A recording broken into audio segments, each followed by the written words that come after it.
Halo guys, apa kabar kalian semua? Mimin di sini bakal melanjutkan alur cerita Sword Star. Disclaimer dulu bahwa kemungkinan besar ada perbedaan antara novel dan versi Donghuanya, tapi alur cerita utamanya tetap sama.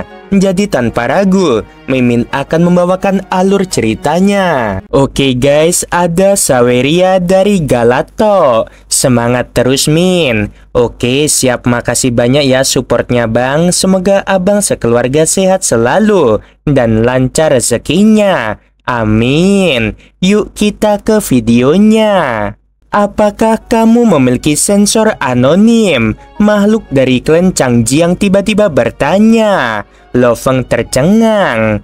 Aku akan melakukan apapun untukmu jika kamu mengizinkanku memasuki dunia virtual dan berhubungan dengan dunia luar, kata makhluk itu. Aku tidak punya, kata Lo Feng sambil menggelengkan kepalanya. Makhluk itu ditinggalkan dalam keputusasaan. Izinkan aku bertanya satu hal lagi. Lo Feng menatap makhluk raksasa di depannya. Apakah kalian semua percaya bahwa kalian bisa lolos jika mendapatkan 10.000 tanda? Ya, tentu saja. Makhluk itu tampak lebih bersemangat. Kesatria hijau itu sudah mengatakannya jauh sebelumnya di depan umum bahwa dia tidak akan mempermainkan kita. Lagi pula, kita tidak punya pilihan selain mempercayainya. Lo Feng mengerutkan kening. Bagaimana keadaan neraka es di masa lalu? Berapa banyak yang selamat? Seberapa kuat mereka? Makhluk itu tertawa memekakan telinga. Manusia, orang-orang kuat di neraka es jauh lebih kejam daripada mereka yang ada di luar. Beberapa bahkan rela binasa bersama. Mengenai kekuatan, makhluk itu melanjutkan. Potensi makhluk-makhluk kuat dapat dirangsang di bawah tekanan ekstrim. Sejak era tak terbatas, 860 makhluk kuat telah bertahan hidup. Di antara 860 orang yang selamat, Kaisar Puncak dan Kaisar Tingkat Tinggi adalah yang paling lemah. Dan Kaisar Tingkat Tinggi tidak bisa berbuat apa-apa selain bersembunyi. Adapun Kaisar Puncak, mereka punya nyali untuk bertarung, tetapi mereka berada di 800 terbawah. Selain itu, ada 50 kaisar batas, ada 10 yang hampir sama kuatnya dengan kaisar tak terkalahkan, dan 5 yang memang kaisar tak terkalahkan. Biarkan aku menunjukkan sesuatu kepadamu. Ia melambaikan tangannya yang besar. Setelah itu, sebuah lempengan es besar jatuh dari langit. Lo Feng melihatnya. Itu adalah lempengan es setinggi 10 meter. Yang di atasnya terdapat tulisan ras iblis yang bertitik-titik tebal. Ini adalah peringkatnya, peringkat orang-orang kuat di neraka es. Makhluk Changjiang mengerang. Terlalu sepi dan membosankan untuk tinggal di neraka es, dan mustahil untuk berlatih dengan tenang karena kamu dapat diserang kapan saja. Salah satu kaisar yang tak terkalahkan, Serigala Langit, memberi peringkat kepada semua orang berdasarkan kekuatan mereka. Lo Feng mengerutkan kening. Ketika dua orang setara, sulit untuk menentukan siapa yang akan menang dalam pertarungan. Tentu saja kami tahu, kata makhluk itu. Namun peringkat Serigala Langit dapat dipercaya, dan peringkat itu didasarkan pada semua pertempuran yang telah terjadi di neraka es. Meskipun mereka tidak berdaya, masuk ke dalam 100 atau 50 teratas merupakan peningkatan bagi mereka. Lo Feng mengangguk. Kamu boleh pergi. Aku akan memberimu saran, wahai manusia, kata makhluk itu. Jangan bersikap baik di sini, atau kamu hanya akan berakhir dengan kesengsaraan. Suara makhluk itu bergema di langit saat dia melarikan diri menggunakan teleportasi. Lo Feng menatap tablet di tanah dan mengingat semua yang ada di sana dengan sekilas. Dia kemudian memasukkannya ke dalam cincin dunia. Makhluk dari klan Katu peringkat 732, gumam Lo Feng. Makhluk dari klan Changjiang peringkat 611. Binatang pemakan jiwa itu di peringkat 102. Ia menyadari bahwa makhluk-makhluk dari klan Katu dan klan Changjiang yang telah dikalahkannya menduduki peringkat paling bawah. sedangkan binatang pemakan jiwa menduduki peringkat tinggi karena anugerah yang dimilikinya. Lo Feng memiliki gambaran yang jelas tentang neraka es dengan membaca bagian di tablet. Di tengah neraka es terdapat laut es. Ada 5 distrik di neraka es, yaitu Laut Es, Neraka Es Timur, Neraka Es Barat, Neraka Es Utara, dan Neraka Es Selatan. Kelima kaisar yang tak terkalahkan memiliki kediaman mereka sendiri dan akan saling bertarung hanya dalam situasi yang tidak biasa. 3 kaisar tak terkalahkan adalah makhluk istimewa, gumam Lo Feng pada dirinya sendiri. 2 yang tersisa berasal dari klan Qian, yang lainnya adalah serigala langit dari ras bangsawanan iblis. 3 makhluk istimewa selamat dari neraka es, dan semuanya menjadi tak terkalahkan. Lo Feng mendesah, makhluk istimewa memang maha kuasa. Konstitusi tubuh manusia relatif lebih lemah dan lebih sulit bagi mereka untuk mencapai tingkat tak terkalahkan. Lo Feng perlahan menyadari kekurangan yang dihadapi ras manusia di alam semesta. Manusia hampir tidak biasa-biasa saja dalam hal konstitusi tubuh, namun beberapa makhluk tertinggi yang dapat mengguncang seluruh alam semesta berasal dari ras manusia. Lo Feng membangun tempat tinggal bawah tanah di salju di samping laut es. Dia berlatih di sana untuk sementara.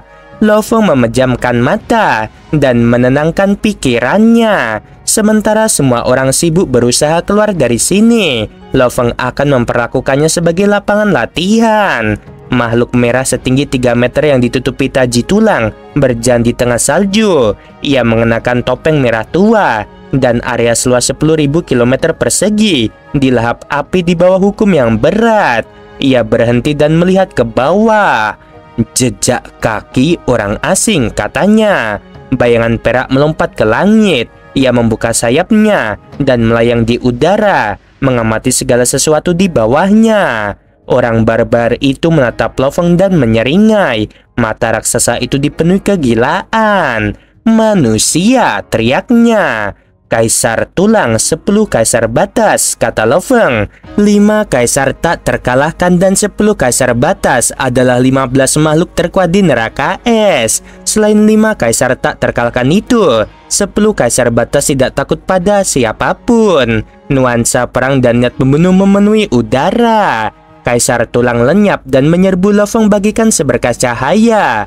Lo Feng menggetarkan sayapnya, meninggalkan bekas yang berkelok-kelok. Pada saat yang sama, 8 bola hitam muncul di sekitar tangannya, dan Dewa Binatang pun muncul. Kaisar tulang berbalik, menatap Lo Feng dan Dewa Binatang dari jauh. Dia tersenyum sambil berkata, "Cukup cepat dan dia seorang master mental." Dewa Binatang melangkah ke arahnya sambil meraung. Pantulan samar ekor cambuk berbenturan dengan cakar kaisar tulang, menciptakan gelombang kejut yang menghancurkan sekelilingnya. Kaisar tulang terpental oleh kekuatan itu, dan Dewa Binatang itu menjadi tidak jelas untuk beberapa saat sebelum mengeras lagi. Kaisar tulang mendongak ke arah Lo Feng dan berkata, "Manusia, sekarang aku mengakui bahwa kamu memenuhi syarat untuk melihat wujud pertarunganku yang sebenarnya." Pada saat yang sama, Kaisar tulang tiba-tiba menjadi semakin tidak dapat dipercaya. Tulangnya berkontraksi ke dalam tubuhnya, dan seluruh tubuhnya menjadi lebih tinggi. Warna tubuhnya berubah dari merah menjadi putih. Saat berhenti berubah, warnanya menjadi putih keperakan, ditutupi dengan baju besi yang terbuat dari tulang yang bengkok. Dewa Binatang menjadi lebih jelas di bawah kekuatan spiritual, berbaris menuju Kaisar tulang. Namun, Kaisar tulang berdiri dengan percaya diri dan hanya melambaikan cakar kanannya saat ekor Dewa Binatang itu menebasnya. Cakar kanan mencabik-cabik ruang, sedangkan ekor Dewa Binatang mundur sebelum mencambuk tanpa henti. "Orang licik," kata Kaisar tulang saat ia bergegas menuju Lo Feng. Kaisar tulang berhadapan dengan Dewa Binatang, dan cakarnya berubah menjadi hantu yang tak terhitung jumlahnya, melancarkan serangan terus-menerus. Ekor Dewa Binatang akhirnya retak, dan 8 bola hitam hancur. Betapa perkasanya, gumam Lo Feng. Ia tercengang melihat bagaimana Kaisar tulang telah menghancurkan Dewa Binatang dalam wujud pertarungannya. Kekuatan Kaisar Tulang berada pada level Kaisar Black Tea, dan bentuk kegilaan ini bahkan lebih mengerikan. Matilah kamu manusia. Kaisar Tulang terbang langsung ke arah Lo Feng saat ia mengalahkan Dewa Binatang. Lo Feng mengepakkan sayapnya dan melarikan diri. Kaisar Tulang, aku mengagumi kekuatanmu, kata Lo Feng. Aku bukan tandinganmu, jadi aku akan pergi sekarang. Aku akan melawanmu lain kali. Manusia ini memang sangat cepat, katanya. Lebih cepat dari 5 kaisar yang tak terkalahkan. Tampaknya akan ada negara adik kuasa lain di neraka es ini. Meskipun Kaisar Tulang baru saja bertarung dengan Lo Feng, ia dapat langsung mengetahui kekuatan Lo Feng. Ia sedikit lebih kuat dari kaisar biasa, sementara ia memiliki kecepatan teleportasi tercepat di neraka es. Manusia seperti itu tentu saja dapat menjadi ancaman bagi 10 kaisar batas terkuat. Kaisar Tulang senang. Ia tidak peduli dengan masa-masa membosankan yang dihabiskan di neraka es, dan ia menginginkan beberapa makhluk dengan kekuatan khusus di sini untuk membumbui suasana. Di sisi lain, Lo Feng terus-menerus merenung. Kaisar Tulang, bentuk tubuhnya hampir tidak mendekati kaisar pada umumnya, namun ia memiliki harta yang sangat cocok dengan cakarnya. Pergerakan cakar dan tubuhnya sangat cocok satu sama lain. Lo Feng yakin itu adalah jurus rahasia yang diciptakan oleh Kaisar Tulang sendiri, karena mustahil mencapai level tersebut dengan mempelajari milik orang lain. Lo Feng menganggukkan kepalanya sambil merenung. Orang-orang kuat di neraka es lebih berkonsentrasi pada mereka sendiri dan lebih mampu menggunakan kekuatan harta karun. Orang-orang kuat di luar sana memiliki lebih banyak harta karun dan jurus. Inilah perbedaan utama di antara mereka. Teknik kebijakan bulan milik Lo Feng adalah hukum pedang yang merupakan metode pertarungan sayap sawu. Bagaimanapun, binatang bertanduk emas yang dimiliki Lo Feng melakukan pertarungan jarak dekat, dan sayap sawu tidak bisa disia-siakan. Oleh karena itu, ia harus terus merancang teknik kebijakan bulan. Namun Lo Feng membutuhkan serangkaian gerakan rahasia lain yang cocok untuk seorang master mental. Mari kita mulai, gumam Lo Feng. Harta karun, gen, amplitudo, dan jurus rahasia. Beberapa di antaranya berfokus pada tubuh luar dan beberapa di bagian dalam. Aku tidak perlu melatih tubuh luar sekarang, karena aku tidak bisa memperoleh proses apapun dalam waktu yang singkat. Jadi aku akan melatih kemampuan bagian dalamku. Lo Feng memulai latihannya di tengah salju dan terhubung dengan alam semesta virtual. Ia bereksperimen di alam semesta virtual dengan gerakan-gerakan barunya berulang kali. Ia tidak perlu meniru peta bintang. Yang perlu ia lakukan hanyalah mendapatkan senjata dengan kekuatan spiritual yang berada di kelas yang sama. Pemimpin kota kekacauan primal berkata, Lo Feng kini memperhatikan senjata berkekuatan spiritual. Pemimpin kota kekacauan primal merasa ragu, bahkan saat memberi satu demi satu pesaing untuk Lo Feng.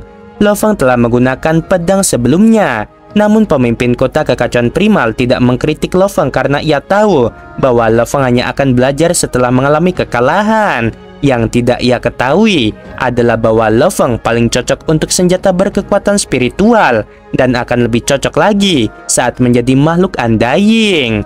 Berita tersebar di neraka es bahwa Lo Feng bertarung dengan Kaisar Tulang, sementara dia sedang mencoba membuat serangkaian gerakan rahasia untuk peta bintang menggunakan alam semesta virtual.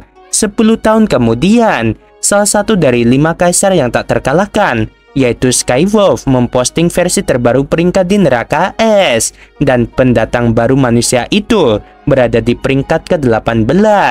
Rupanya Skywolf sangat menghargai manusia itu. Itulah sebabnya dia menempatkannya di peringkat ke-18 setelah 3 pertarungan yang dilakukan Lo Feng. Dalam profil Lo Feng tertulis kecepatan. Jika pada awalnya rumor-rumor itu menguntungkan si pendatang baru manusia, maka rumor-rumor berikutnya tidak demikian. Dia satu-satunya manusia di sini, dan dia pasti mampu terhubung ke dunia virtual sendirian. Dia juga pasti memiliki status sosial yang tinggi, mengingat kekuatannya. Belum lagi dia adalah master mental yang dapat mengendalikan beberapa budak. Rumor-rumor ini masuk akal dan meyakinkan. Setelah beberapa waktu, beberapa makhluk mulai mencari Lo Fang secara pribadi, tetapi hanya sebagian kecil dari mereka yang benar-benar berani menentangnya, karena mereka tahu betapa kuatnya Lo Fang. Beberapa makhluk kuat yang mencari Lo Fang sedikit kesal. Secara teori, seharusnya mudah bagi mereka untuk menggunakan kekuatan abadi untuk menemukan Lo Fang. Yang tidak mereka ketahui adalah bahwa Lo Fang memiliki alat pemindai kecil yang sangat canggih yang dapat sepenuhnya menyembunyikan informasinya. Ada beberapa makhluk lain yang memiliki pemindai, tetapi itu lebih kuno daripada milik Lo Fang. Mereka tidak dapat menemukannya. Makhluk kuat di neraka es utara yang dikenal sebagai mata perak tinggal di puncak gunung es tempat istana megah dibangun. Mata perak menduduki peringkat kedua dan merupakan salah satu dari 5 kaisar yang tak terkalahkan. Matanya tertutup hampir sepanjang waktu. Namun jika ia membuka matanya dan melihat seseorang, makhluk itu akan hancur. 2 kaisar yang dimanipulasi secara mental oleh kaisar mata perak bersujud di tanah di hadapan tahta. Tak seorang pun ingin menjadi budak karena putus asa di neraka es. Jadi satu-satunya cara adalah pengendalian pikiran. Tuan, menurut informasi, tidak ada seorang pun yang melihat manusia itu, kata budak pertama. Namun dia adalah master mental, yang berarti sangat mungkin dia memiliki perangkat untuk terhubung ke alam semesta virtual. Tuan, aku juga berpikir begitu. Budak kedua angkat bicara. Kaisar mata perak melangkah turun dari singgasana dan berkata, "Kalau begitu, aku akan mencarinya sendiri. Sudah lama sejak terakhir kali aku meninggalkan neraka es utara, tetapi sangat berharga untuk mendapatkan akun anonim dan meredakan kesepianku."